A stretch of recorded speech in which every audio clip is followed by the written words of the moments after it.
माशाअल्लाह सुभान अल्लाह, आपकी जमहूरियत का ये हाल है कि आपको हमारे मोबाइल रिकॉर्डिंग के ऊपर आपको रूलिंग आप दे रहे हैं कि जी रिकॉर्डिंग ना करें। बुनियादी तौर पे इस ईवान की और आपकी इस चेयर की ये हैसियत बनी है कि ऊपर जो रिकॉर्डिंग के लिए बैठे हैं हमारे जितने भी इधर मेंबरान थे जिन्होंने तकारीर की, सब के तकरीर सेंसर आधे से ज़्यादा कट कुट कर दिए हैं। तो ये तो आपकी सो कॉल्ड जमहूरियत है। और दूसरी चीज़, मैं बजट की तरफ भी आऊँगा। जनाबे डिप्टी स्पीकर साहब, जब इलेक्शन होता है तो इलेक्शन में तमाम पॉलिटिकल जमातें, तमाम पॉलिटिकल लीडर्स वो अपना मंशूर देती हैं कि अगर हम इलेक्शन जीत गए तो नौजवानों के लिए हम ये करेंगे, उनको रोजगार देंगे, उनको रोजगार के मौके देंगे, अगर हम इक़्तिदार में आए तो किसान को रिलीफ देंगे, या जो हमारे माजूर अफराद हैं या हमारे ख़वातीन हैं उनके लिए हम ये करेंगे। सिर्फ और सिर्फ अपने अभी यहाँ पे जितने बैठे हैं, ना इनके पास मंशूर है, ना इनके पास नजरिया है, ना इनके पास कौम को देने के लिए कोई चीज है। और सबसे बढ़ के जो ताजुब की बात है, ये पाकिस्तान पीपल पार्टी वाले ये पाकिस्तानी कौम को बेवकूफ समझते हैं। ये ऐसे तासुर देने की कोशिश कर रहे हैं कि जैसे ये हुकूमत के खिलाफ है। जनाब डिप्टी स्पीकर साहब, इनकलाब जो है, शाइस्ता लफ्ज बोले खटक साहब जी। अब जी खटक साहब का माइक ऑर्डर नहीं दिया, हमारे बारी पर आपको रूल्स याद आ जाते हैं। मैं ये कहना चाह रहा था जनाब डिप्टी स्पीकर बात करें ना, इसमें रूल्स की क्या बात है खटक साहब? कंप्लीट करने दें। आप उधर से फरीक नहीं, इस तरह नहीं आपको इजाजत दी जाएगी। नहीं, फिर एक आपका हर जुमले में अगर जो गलत लफ्ज होगा हम एक्सपेंस करेंगे। खटक साहब का माइक खोलें। नहीं, किसी और को डिस्टर्ब किया है हमने? देखिए ना, बात ऐसी ना इस तरह कबूल नहीं है। अभी इधर इनकी जो सो कॉल्ड जमहूरियत है, मेरा लीडर उसको कह देना हाथ में रखे। बुशरा बीबी जिनका सियासत से कोई लेना देना नहीं है, यास्मीन राशिदा जो कैंसर की पेशेंट है, हमारे लोगों को जेलों में डाल के फिर आप हमसे ये एक्सपेक्ट कि हमारे रवैये क्यों सख्त है।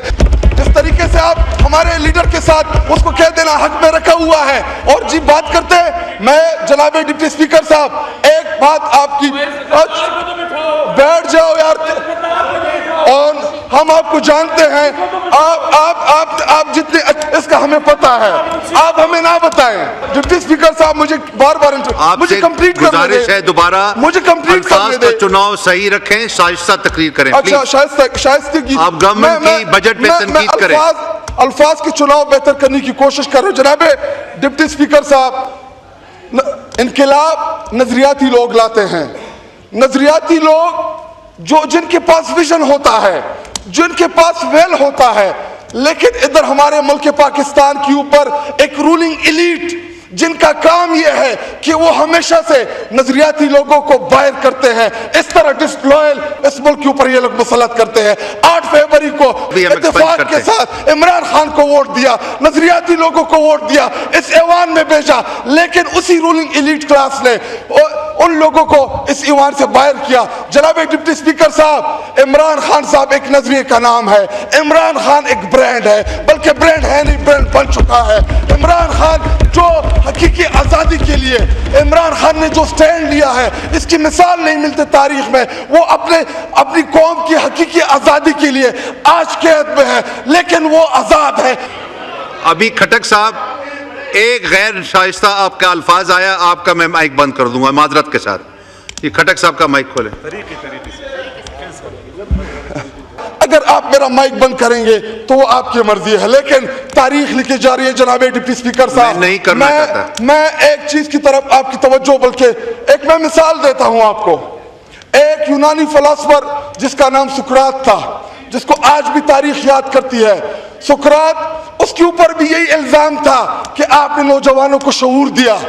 तो उस वक्त के काजी या जो जजेस थे, उन्होंने बुलाया कि या अपने नजरियात से पीछे हट जाओ, या जेल जाने के लिए तैयार हो जाओ, या हम तुम्हें सूली पे चढ़ा देंगे। लेकिन सुकरात ने वो सूली पे चढ़ने के लिए तैयार हो गया। لیکن اس نے وہ اپنے نظریات سے پیچھے نہیں ہٹا. تو آج عمران خان صاحب جو ہے وہ سقراط کی یاد تازہ کر رہے ہیں, اپنے نظریات سے ایک انچ پیچھے نہیں ہٹ رہے ہیں, وہ اپنے نظریات کے اوپر ڈٹا ہوا ہے. اور جناب ڈپٹی اسپیکر صاحب, نظریے کو کوئی نہیں مٹا سکتا. جن ججز نے سقراط کو مروایا تھا ان کا نام آج کسی کو بھی پتہ نہیں ہے, لیکن سقراط کا نظریہ, سقراط کا نام آج بھی لوگوں کے دل میں نقش ہے. میں آپ کی یاد دہانی کے لیے, عمران خان ایک نظریہ ہے, کوئی اس نظریے کو نہیں نکال سکتا. اور آخر میں جناب ڈپٹی اسپیکر صاحب, میں نے تقریر کچھ اور کرنی تھی, لیکن آپ نے جس طریقے سے مجھے ٹریٹ کیا شاید ہی اس ایوان میں کسی کو کیا ہو.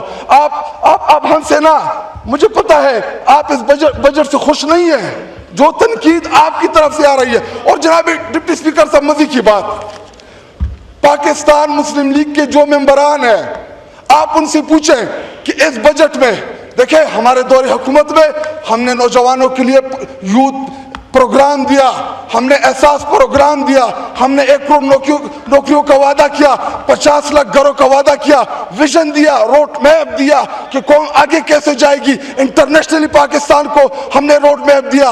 آپ کو فارم 47 کی ضرورت پڑی ہے دلانے کے لیے.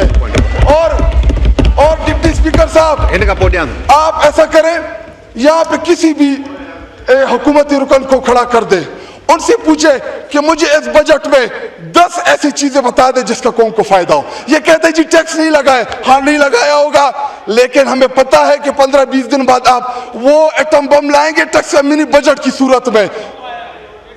اور آپ جناب ڈپٹی اسپیکر صاحب, بڑا آج مجھے آپ نے بڑا تھکا ہے ڈپٹی اسپیکر صاحب. اللہ کرے میں اپنے تمام ممبران سے یہ گزارش کروں گا کہ انشاءاللہ جب ہماری حکومت آئے گی تو آپ سب نے میری سفارش کرنی ہے کہ میں بھی ایک دن اس چیئر کے اوپر بیٹھ جاؤں, پھر میں دیکھوں گا کہ کوئی تقریر کیسے کرتا ہے.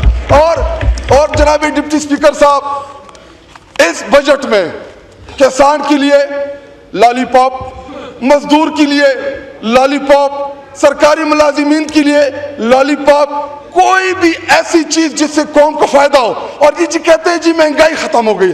دیکھیں موسمی چیزوں میں اگر بھنڈی اگ رہی ہے روٹین میں سستی ہوتی ہے, اگر پیاز آپ کا اگ رہا ہے تو آج 10 روپے ہوگا, سیزن ختم ہوگا 50 روپے ہوگا. کمپلیٹ کرنے دے, نہیں ہو گیا, آخری بات کریں. آپ مجھے 10 دفعہ انٹرپٹ کر چکے ہیں ڈپٹی اسپیکر صاحب. جب میں موشن لیتا ہوں آپ دوبارہ مجھے بریک لگا دیتے ہیں. تو آخری بات, میں بھنڈیوں کو, آٹے, ان چیزوں کو میں چھوڑ دیتا ہوں کیونکہ ان ایشوز کے اوپر دیگر ہمارے ممبران جو ہیں وہ بات کریں گے. ایک آخری چیز جناب ڈپٹی اسپیکر صاحب, اس میں کوئی دو رائے نہیں ہے کہ انڈیا سے الحمدللہ ہم نے ان کو ہرایا, ہم نے ان کو شکست فاش کیا, لیکن ہم آپ کو ان چیزوں کے پیچھے چھپنے نہیں دیں گے. عمران خان کو رہا نہیں کرو گے, پاکستان میں پولیٹیکل سٹیبلٹی نہیں آئے گی. شکریہ.